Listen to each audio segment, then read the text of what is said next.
Hello बच्चों, 10th class, मेरी बात ध्यान से सुने कि जो छात्राएं वीडियो के माध्यम से पढ़ रही हैं उनसे मैं यह बताना चाहती हूँ कि स्टार्टिंग में ग्रामर पढ़ा चुकी हूँ, कुछ थोड़ा बहुत बाकी है। तो मैं जहाँ तक समझती हूँ कि उस समय छात्राएं बहुत कम पढ़ रही थी। मैं पुनः शुरू से संस्कृत व्याकरण पढ़ा रही हूँ।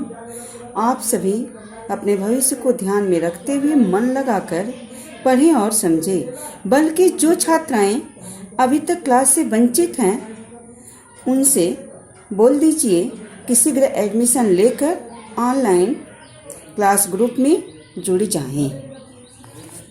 तो बच्चों, ये मेरा संदेश है आप लोगों के लिए। संस्कृत व्याकरण में हम लोग पहले प्रत्याहारों का सामान्य परिचय एवं वर्णों का उच्चारण स्थान पढ़ेंगे। तो संस्कृत व्याकरण पढ़ने से पहले हम संस्कृत और व्याकरण का मतलब समझ लें। संस्कृत क्या है, व्याकरण क्या है। तो अभी हम थोड़ा आप लोगों को ओरल बता रहे हैं, इसके बाद फिर हम रिटन आप लोगों को देंगे। तो संस्कृत साहित्य तथा संस्कृत भाषा व्याकरण के जटिल नियमों में आबद्ध होकर आज तक बिना किसी परिवर्तन के ज्यों की त्यों बनी है। इसका मुख्य कारण संस्कृत व्याकरण के जनक, इसका मुख्य कारण क्या है कि जो संस्कृत व्याकरण के मुख्य जनक हैं महर्षि पाणिनि। कौन मुख्य जनक है? व्याकरण, संस्कृत व्याकरण के मुख्य विद्वान कौन हैं? महर्षि पाणिनि का अनुशासित एवं नियमबद्ध व्याकरण है। अनुशासित का तात्पर्य यह है कि संस्कृत व्याकरण बहुत विस्तृत था, भंडार था। तो महर्षि पाणिनि ने अपने सूत्रों के माध्यम से व्याकरण को बहुत सीमित बना दिए। उसी के लिए अनुशासित आ गया है, अनुशासित शब्द। व्याकरण क्या है? इसका संस्कृत भाषा है व्याक्रियन्ते शब्दाः अनेन इति व्याकरणम्, अर्थात जिसकी सहायता से शब्दों के अलग अलग भागों का पूर्ण विवेचन किया जाता है उसे व्याकरण कहते हैं। तो ये संस्कृत और व्याकरण का अर्थ है। अब हम आप लोगों को रिटेन लिख रहे हैं और फेयर कॉपी व्याकरण का बनाइए और लिखिए। संस्कृत साहित्य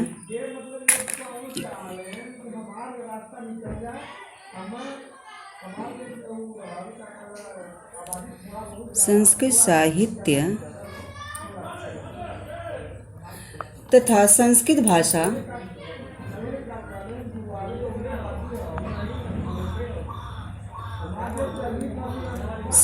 भाषा व्याकरण के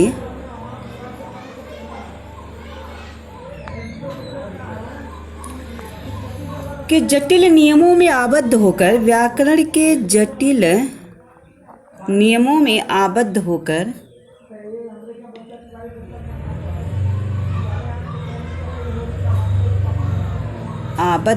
बच्चों ब्लैक बोर्ड की व्यवस्था है नहीं, लेकिन फिर भी मैं साफ साफ लिख रही हूँ, समझ जाएंगे। आबद्ध होकर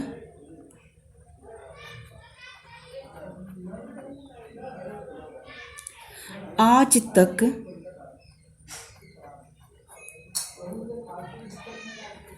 बिना किसी परिवर्तन के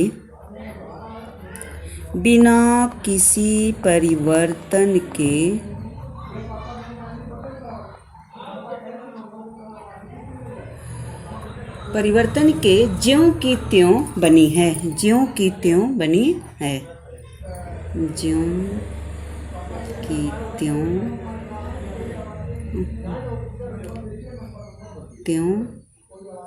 बनी है। त्यों बनी है।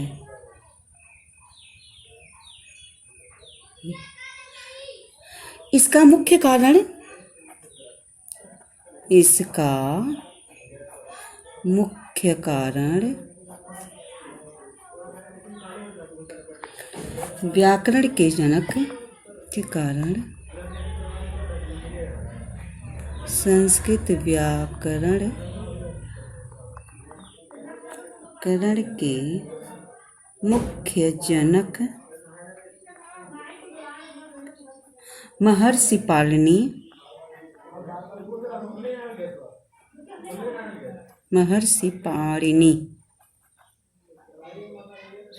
का अनुशासित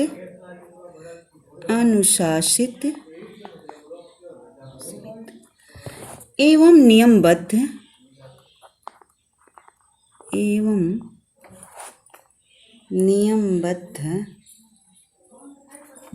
व्याकरण है।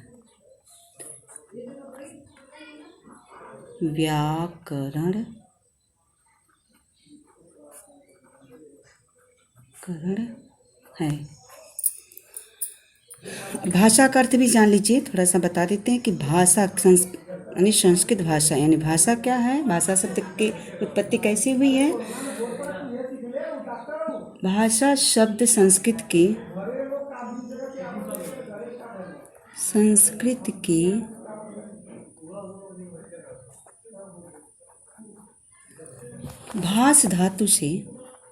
भाष धातु इन्वर्टेड कामा कर देते हैं, समझ जाइएगा। ये भाष धातु से बना है, भाष धातु से बना है, भाष धातु से बना है, जिसका अर्थ है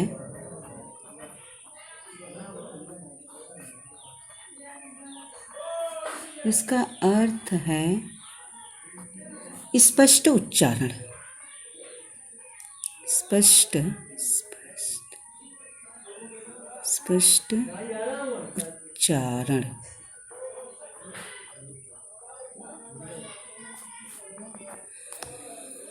अब व्याकरण, ये संस्कृत का तात्पर्य रहा। और व्याकरण, अब जानेंगे कि व्याकरण क्या है। व्याकरण, व्याक्रियन्ते शब्दाः अनेन इति व्याकरणम्। इस संस्कृत परिभाषा है व्याक्रियन्ते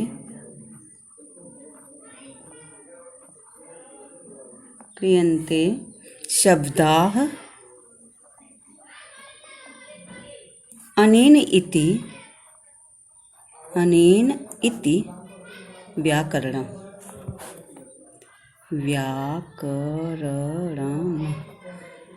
यह संस्कृत परिभाषा है इसका।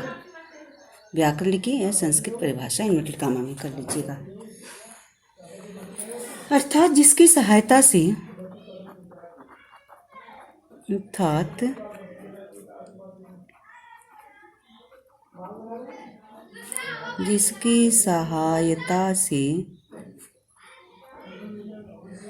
शब्दों के अलग अलग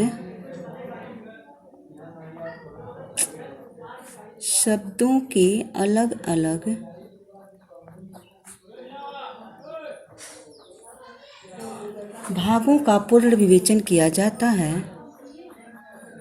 अलग अलग भागों का पूर्ण विवेचन किया जाता है।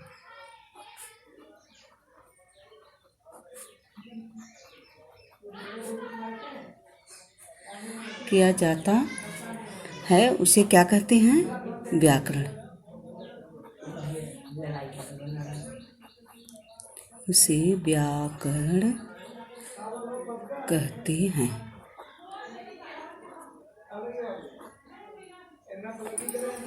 ठीक है बच्चों, यह रहा आपका संस्कृत और व्याकरण का अर्थ कि संस्कृत साहित्य तथा संस्कृत भाषा व्याकरण के जटिल नियमों में आबद्ध होकर आज तक बिना किसी परिवर्तन के ज्यों की त्यों बनी है। इसका मुख्य कारण संस्कृत व्याकरण के मुख्य जनक माने क्यों ज्यों का त्यों बनी अभी तक, महर्षि पाणिनि का अनुशासित एवं नियमबद्ध व्याकरण है। अब भाषा क्या है? भाषा का जन्म कैसे हुआ है? तो भाषा शब्द संस्कृत की भाष धातु से बना है, जिसका अर्थ स्पष्ट उच्चारण। तो यह संस्कृत का अर्थ है। और व्याकरण क्या है कि व्याक्रियन्ते शब्दानि नीति व्याकरणम, अर्थात जिसकी सहायता से शब्दों के अलग अलग भागों का पूर्ण विवेचन किया जाता है, उसे व्याकरण कहते हैं। बड़े बड़े वाक्य हैं, बड़े बड़े शब्द हैं, 3-3 4-4 शब्द के एक वाक्य हैं, तो उसको अलग अलग करके, उसको खंड करके अलग अलग करके, तो पूर्ण रूप से उन शब्दों को अलग अलग करके उसका पूर्ण रूप से विवेचन किया जाता है, उसे व्याकरण कहते हैं। ठीक है। जैसे कविकुल गुरु कालिदास है, ये एक शब्द है, कविकुल गुरु कालिदास है। अब इसमें देखिए, कवि, कुल, गुरु, कालिदास में 4 शब्द हैं। अब इसको हम जब अलग अलग कवियों के समूह में कालिदास, कविकुल गुरु कालिदास का अर्थ है, तो कवियों के समूह में कालिदास, ये इसका अर्थ है। तो कवियों के, तो कवि को हम क्या लिखेंगे? कविषु। कवियों के समूह में कालिदास, तो कविषु। यह जैसे जहाँ पे समूह शब्द बताया जाता है, समूहवाचक शब्द, तो उसमें षष्ठी और सप्तमी दोनों का उपयोग होता है। तो कविकुल गुरु कालिदास का अर्थ है कवियों के समूह में कालिदास। तो इस तरह से यानी शब्दों को अलग अलग भागों का विवेचन किया जाता है। अब हम लोग पढ़ेंगे, मेरा मेन पॉइंट क्या है कि प्रत्याहारों का सामान्य परिचय एवं वर्णों का उच्चारण स्थान हमें पढ़ना है। तो अभी थोड़ा महर्षि पाणिनि के बारे में समझ लें कि संस्कृत व्याकरण को माहेश्वर शास्त्र भी कहा जाता है। संस्कृत व्याकरण को हम माहेश्वर शास्त्र के नाम से भी जानते हैं। तो माहेश्वर का अर्थ है शिवजी। माहेश्वर का क्या अर्थ है? शिवजी। यानी पाणिनि की उपासना से प्रसन्न होकर शिवजी ने 14 बार अपना डमरू बजाया, उससे जो ध्वनि निकली वह 14 सूत्रों के रूप में है। तो जो उपासना के बाद जब महर्षि पाणिनि प्रसन्न होते हैं, तो प्रसन्न होकर के वह 14 बार अपना डमरू बजाते हैं, उससे जो ध्वनि निकलती है वह 14 सूत्रों के रूप में निबद्ध है। तो 14 बार डमरू बजाए हैं, उससे जो ध्वनि निकली है, इन्होंने महर्षि पाणिनि ने क्या किया कि एक 14 सूत्र बना दिया। उन 14 सूत्र में, उन्हीं 14 सूत्रों से उन्होंने 42 प्रत्याहार का निर्माण किया है, जो हमें पढ़ना है। तो आगे हम लोग लिखते हैं कि संस्कृत व्याकरण को, पहला चेंज करके लिखेंगे,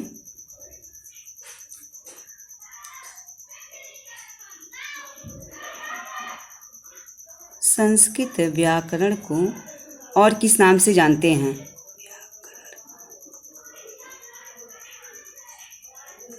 संस्कृत एक नंबर में पूछता है कि संस्कृत व्याकरण को और किस नाम से जाना जाता है। तो संस्कृत व्याकरण को माहेश्वर शास्त्र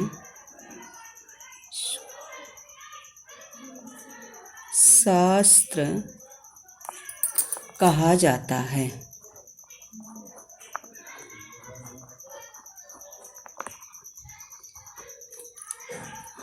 माहेश्वर का अर्थ है माहेश्वर का अर्थ है शिव जी।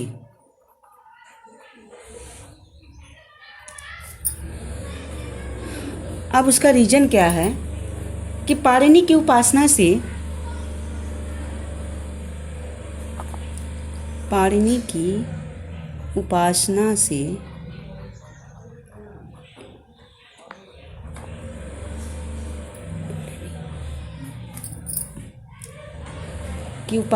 प्रसन्न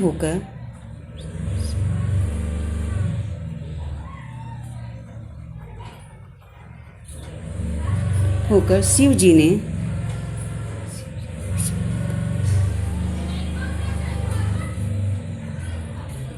14 बार अपना डमरू बजाया। 14 बार अपना डमरू बजाया।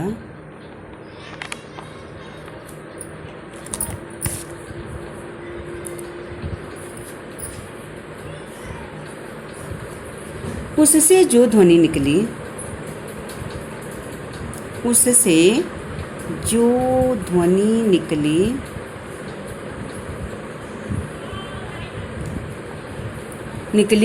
वह 14 सूत्रों के रूप में है। सूत्रों के रूप में है।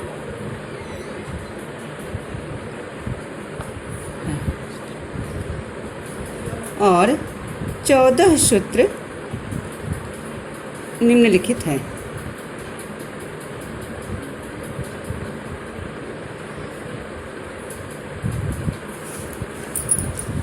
ठीक है।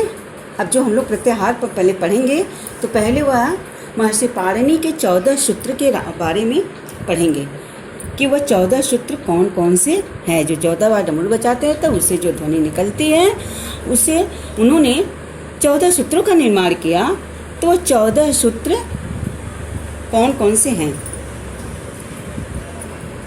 तो पहला 14 सूत्र है। पहला अ ई उ अड़। पहले देख लीजिए। अ ई उ अड़ रीलिक एवंग एच हैवरट लड़ यमांगड़ नमा झवैया घबड घ ढ ध स जबगड दश खप छट तव कपय सस सस र हल। ये 14 सूत्र हैं। तो बच्चों, ये 14 सूत्र हम लोग पढ़ने जा रहे हैं। इसे आप लोग ध्यान में रखिएगा कि इसे याद करना है।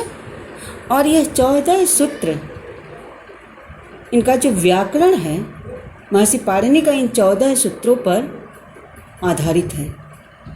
ये सूत्र बहुत काम की चीज़ है। जब हम लोग पढ़ेंगे संधि, इस संधि में ये 14 सूत्र का उपयोग होता है। तो पहला है इनका 14 सूत्र में पहला है अ ई उ अड़। और दूसरा है री लिक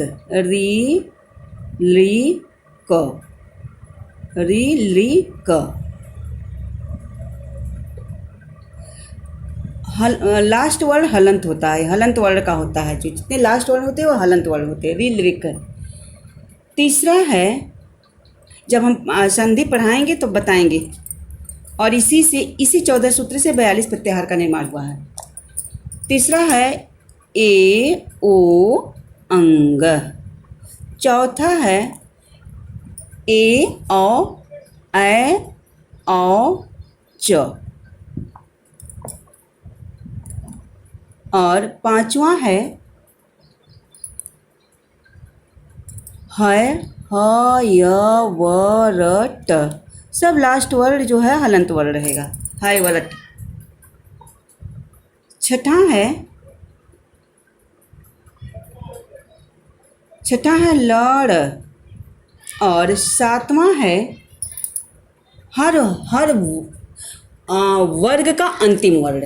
से क वर्ग, च वर्ग, ट वर्ग, त वर्ग, यानी हर वर्ग का अंतिम वर्ण यह सातवां सूत्र है। इय, इय, म, इय, म, अंग, अड़, न, म, इय, म, अंग, अड़, न, म, यह सातवां सूत्र है। और आठवां है झ, भ, इय, झ, भ, इय। अब इसमें बच्चे देखिए, इसमें सभी व्यंजन और सभी स्वर, व्यंजन और स्वर, ये जो 14 सूत्र है उसमें सारे व्यंजन और सारे स्वर आ गए हैं। नवा है घ,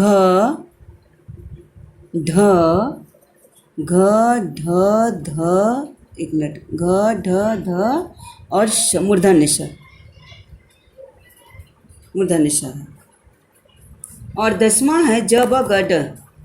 10वां है ज, ब, ग, ड, द और स, ज, ब, ग, ड, द, स, ये 10वां है ज, ब, ग, ड, द, स। अब देखिए ज, ब, ग, ड, द, स हर वर्ग का तीसरा वर्ण होता है। जितने क वर्ग, च वर्ग, त वर्ग, त वर्ग, सब इसका तीसरा वर्ण होगा और स होता है, बड़ा स इसके साथ होगा, ज, ब, ग, ड, स।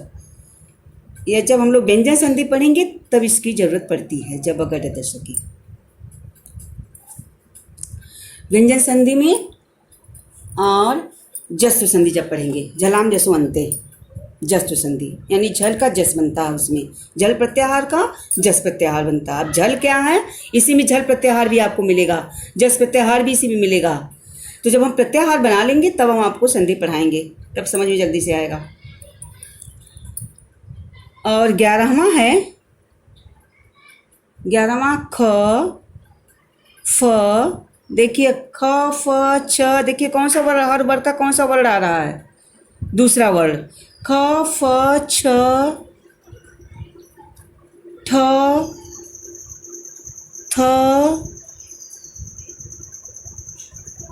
च, ट, त, च, ट, त, यानी पहला और दूसरा दोनों है, च, ट, त, व, इसके साथ वह, वकार से दंतोष्ठम इसी के साथ है वह, ठीक है। फिर 12वां है कपय, क और प, य, कपय, यह 12वां सूत्र है। 13वां सूत्र है स, स, स, र, यानी तीनों स आ गए, स, श, श, र, स, स, स, स, र, श, स, स, र, ये 13वां। और 14वां सूत्र ह, ल, ह और ल, ठीक। तो ये रहा हम लोगों का 14 सूत्र।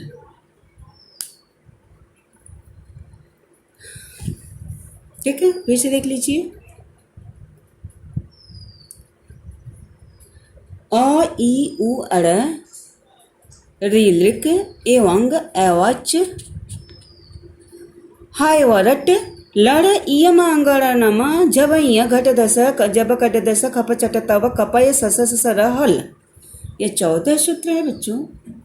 इन 14 सूत्रों से 42 प्रत्याहार बनते हैं। फिर आगे हम लोग पढ़ेंगे वर्ण और प्रत्याहार।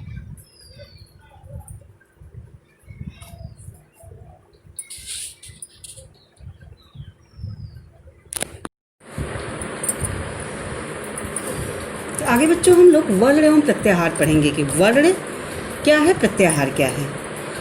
हमारा हेडिंग है कि वर्ण एवं प्रत्याहार, ये सब बेसिक चीज़ है बच्चों, बेसिक से जानना बहुत आवश्यक है, वर्ण एवं प्रत्याहार, ठीक। हेडिंग डालेंगे वर्ण विचार, वर्ण विचार। पहले वर्ण जानेंगे क्या है। तो वर्ण का अर्थ है अक्षर। वर्ण किसे कहते हैं? अक्षर को, अथवा ध्वनि। अक्षर अथवा ध्वनि, यानी मुख से निकली हुई उस छोटी से छोटी ध्वनि को क्या कहते हैं? वर्ण कहते हैं, जिसका विभाग न हो सके।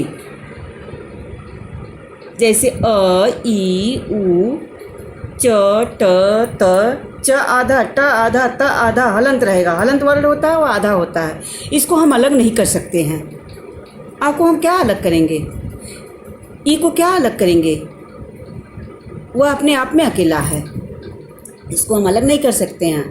जैसे क है, तो क में यदि हलंत वर्ण नहीं होता तो उसमें क धन अ, तो उसको हम, वह क जो है अ स्वर के साथ है, तो क धन अ, तो पूर्ण का रहता तब।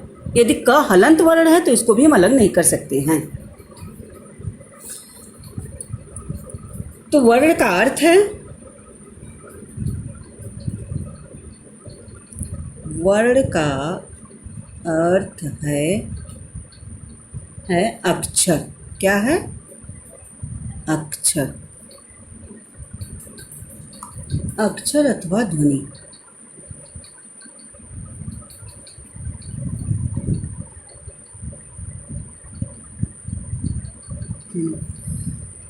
तो मुख से निकली हुई, मुख से निकली हुई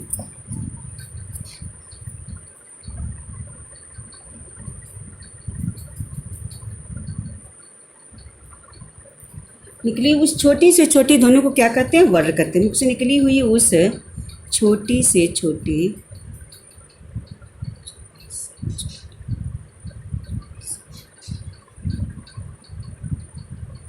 ध्वनि को वर्ण कहते हैं।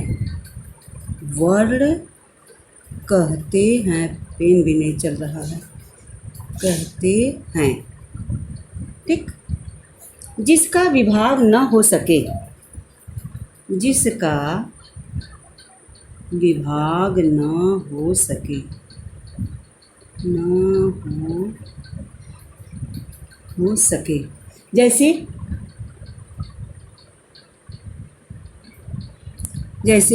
अ, ई, उ, अ, ई, उ, क, च, हलंत रहेगा, क, च, ट, त।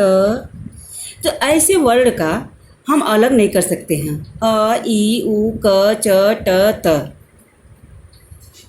जैसे क है, च है, ट है, त है, तो ये हलंत जब हो गया तो ये आधा क, आधा च, आधा ट, आधा त माना गया। यही हलंत वर्ण नहीं रहता तो हम इसको अलग कर सकते हैं कि क धन अ, च धन अ, ट धन अ, त धन अ, यानी अ स्वर इसके साथ है, तब ये अपने आप में पूर्ण त हुआ, ट हुआ, च हुआ, क हुआ है।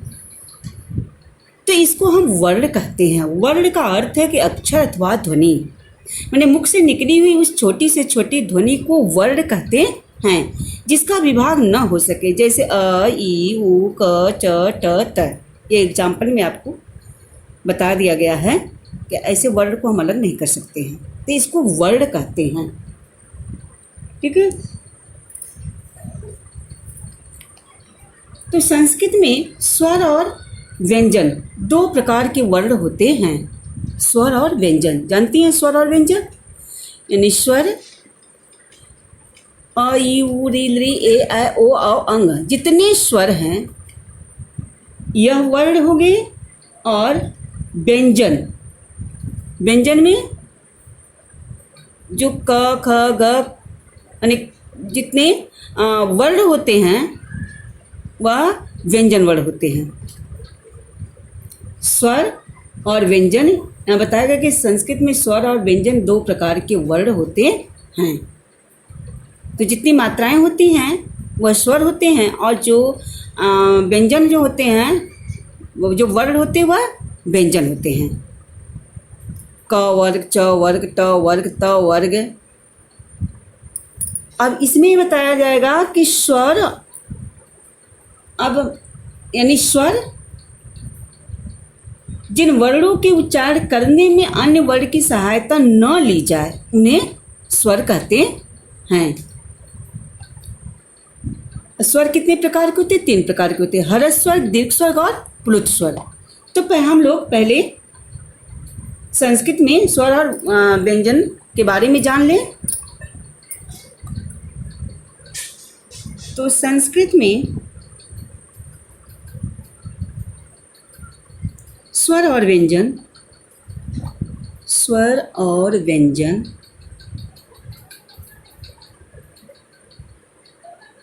दो प्रकार के वर्ण होते हैं। 2 प्रकार के वर्ण होते हैं। स्वर और व्यंजन ये 2 प्रकार के वर्ण होते हैं। ठीक है। अब हमें जानना है कि स्वर वर्ण कौन सा होता है और व्यंजन वर्ण कौन सा होता है। तो स्वर को हम अच के नाम से भी जानते हैं। स्वर को अच कहते हैं। यह भी पूछता है कि स्वर को और किस नाम से जाना जाता है, तो इसको अच नाम से अच मतलब कि ये जो हम लोग अभी आप पढ़ेंगे, जो 14 सूत्र पाणिनि का है, उसमें जब हम प्रत्याहार बनाएंगे, एक अच प्रत्याहार बनाएंगे, उस अच प्रत्याहार में सारे स्वर आ जाते हैं। अ, ई, उ, री, ली, ए, ओ, ऐ, औ। ये जितने स्वर होते हैं वो सारे स्वर अच में आ जाएगा, इसलिए इसको हम अच के नाम से भी जानते हैं। अभी हम लोग प्रत्याहार पढ़ेंगे आगे। तो अच के नाम से जानते हैं। अब स्वर जिन वर्णों के उच्चारण करने में, जिन वर्णों के उच्चारण करने में, बहुत अच्छी चीज पढ़ रही हो बच्चों, उच्चारण करने में अन्य वर्ण की सहायता न ली जाए, अन्य वर्ण की सहायता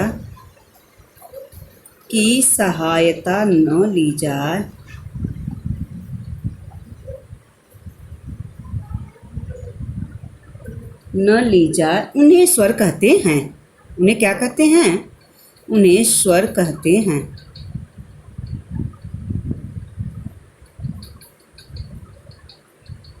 ये 5 हैं। एक मिनट, उन्हें स्वर कहते हैं। ये 3 प्रकार के होते हैं। सॉरी, ये 3 प्रकार के होते हैं। कितने प्रकार के होते हैं? 3। स्वर वर्ण कितने प्रकार? 3 प्रकार के होते हैं। अब कौन कौन होते हैं इसके बारे में हम लोग जानेंगे। पहला है ह्रस्व स्वर,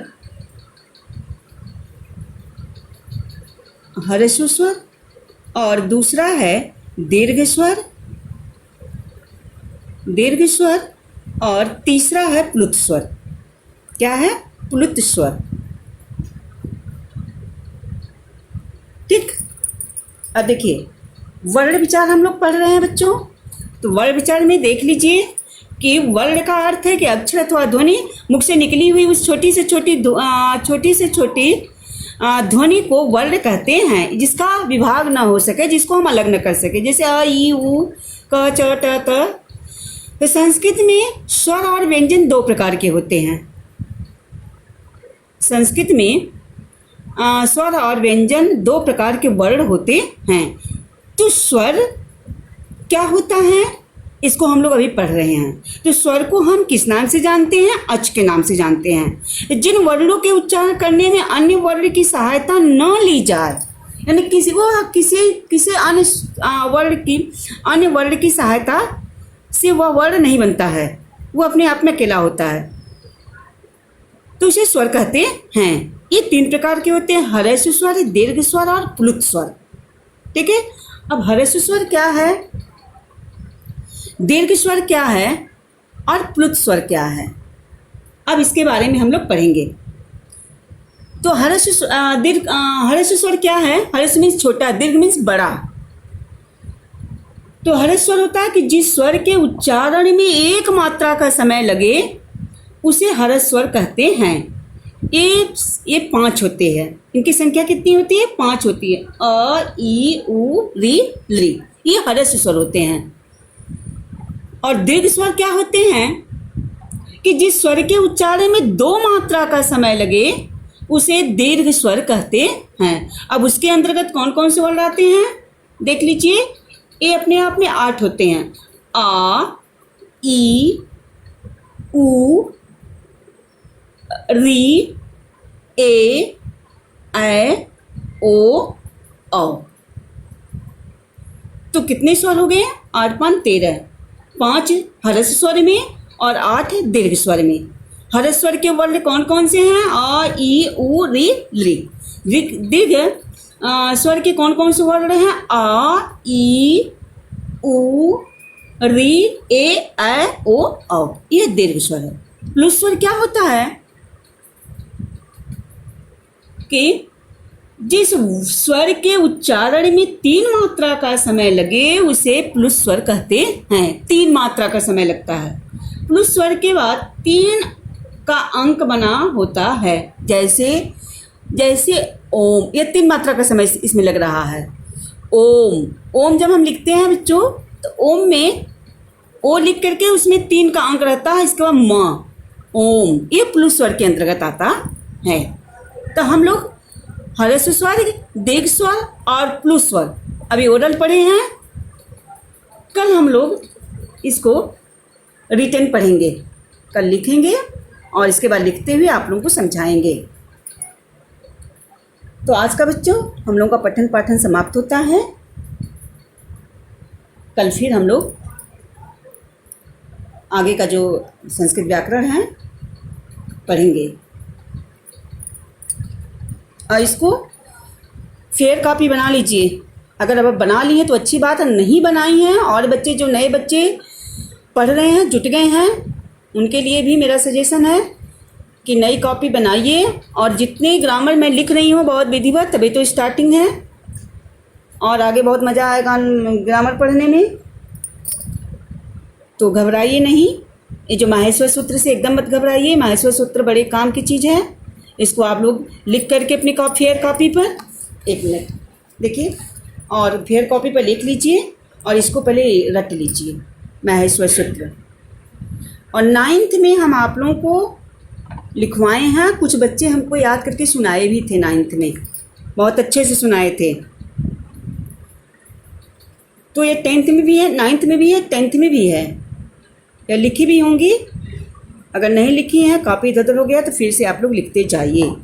अब इसको देखिए, याद करेंगे। अ, ई, उ, अड़, रे, लिख, एवंग, एओ, चहाय, वरट, लड़, यमंगड़, नम, जवैया, घट, घट, धस, जब, गट, दस, खप, चट, तव, कपय, सस, सर, हल। बहुत जल्दी से याद कर लेंगे। 4-5 बार पढ़ेंगे, याद हो जाएगा। ठीक है, एकदम लापरवाही मत करिएगा, इसको लिखते जाइएगा। और जब स्कूल खुलता है तो पहले हम कॉपी चेक करेंगे आप लोगों का।